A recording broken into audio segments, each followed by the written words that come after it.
Ladies and gentlemen, boys and girls, children of all ages, welcome back to another episode of Pop Culture Junkies. Today we're going to talk about the Superman porno tape. Let's go.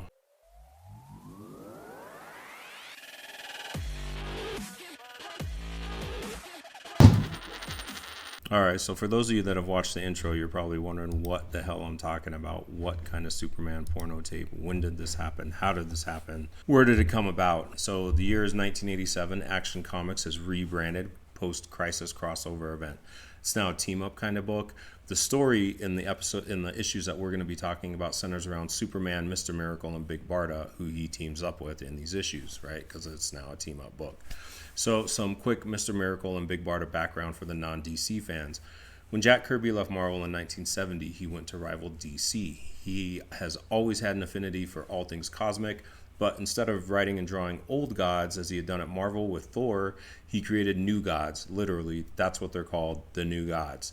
So the new gods, for those of you that don't know, they consist of these two warring planets, New Genesis and Apocalypse. One's a home for good, one's a home for evil. I'll let you guess which is which based on the names. The High Father leads the forces of good. Darkseid leads the evil gods. And it's Darkseid, not Darkseid. They exchange sons in a truce at one point between the planets. High Father's son is Mr. Miracle. He's sent to live on Apocalypse with Darkseid. He's trapped as a prisoner, literally in a box. He embraces good, finds his way to freedom, resists Darkseid's plan to make him embrace darkness. On his way out from Apocalypse, Mr. Miracle also convinces Darkseid's most powerful female warrior to join him. That's Big Barda. Through the power of love, she escapes with Mr. Miracle, and they stand against Darkseid forevermore. Darkseid's kid also grows up on New Genesis, right? The good world. By the way, he chooses to also fight darkness after having been shown that there's an option to do so, that there's something better out there. So really in this origin story, Darkseid loses 3 times before the origins even finished of the New Gods.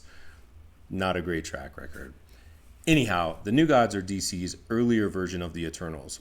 To make it simpler for anyone who's trying to struggle and figure out what they are, what they're like, Jack Kirby went back to Marvel in 1976 and he created the Eternals after he had created the New Gods in 1971 at DC. So a little 5-year gap where he jumped over to the other company, and when he came back home, he just did the same shit. So back to the sex tape. This story takes place in Action Comics 592 and 593. Both are readily available at most comic shops and eBay for under $10 a piece. Great single issues to buy. Support your local comic shops and go pick these up for an awesome piece of comics history. In this story, Big Barda's in Metropolis. She takes a turn down a dark alley and ends up in like this war-torn ghetto. It's like the worst looking place you would ever think in Metropolis. The one place that Superman hasn't saved yet. There's literally like syringes on the ground and pimps everywhere. So a villain whose name's Sleaze, fitting, he's in exile from Apocalypse. He has the power to psychically corrupt people. I'm not really sure what that means, but really what it does is he acts like a pervert and he mind controls people. He's like the Purple Man from Jessica Jones, but worse. In the first issue, after Big Barda gets trapped by him, he makes her dance in this like wild leather tassel outfit and disco makeup. And then we get to issue 593 where the magic happens. The one thing that we didn't talk about with Sleaze when he was making Barda dance was that he also had a video camera. So Mr. Miracle, his real name's Scott Free, because let's be honest, Kirby was not that creative with names, guys. I mean, Stan wasn't either, but Kirby was not good at all. So Scott Free, aka Miracle Man, walks into his house one day to see none other than his stepdad Darkseid sitting in his recliner. And you think I'm just making that up, and that's literally what happens. You walk into his house and see like the biggest, baddest villain in all of DC, like with a martini sitting in a recliner chair.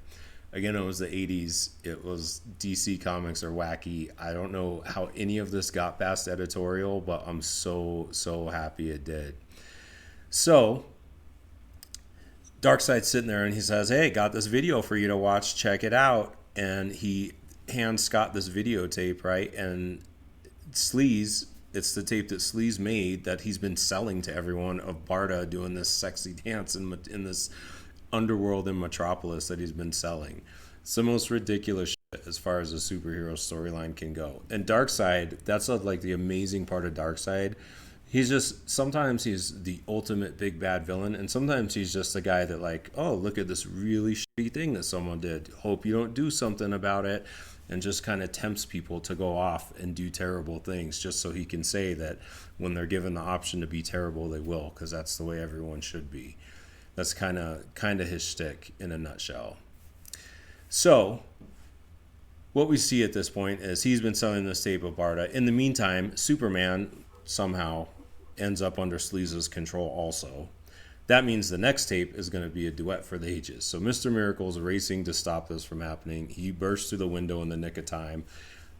Before he bursts through the window, there's another great scene where panel by panel, they put him in a worse and worse trap. He gets jumped by a bunch of hobos, thrown in a dumpster welded shut, dumpster thrown in the ocean because of course he's Mr. Miracle and he can escape anything. So we have to give him some elaborate setup for some homeless guys who somehow just had to happen to have an acetylene torch to weld him into the dumpster with, and then threw him into the ocean. This is all because they're under Sleaze's mind control, by the way. But so he gets free, comes bursting in the window in the nick of time, and the climax of the story is less satisfying because of it.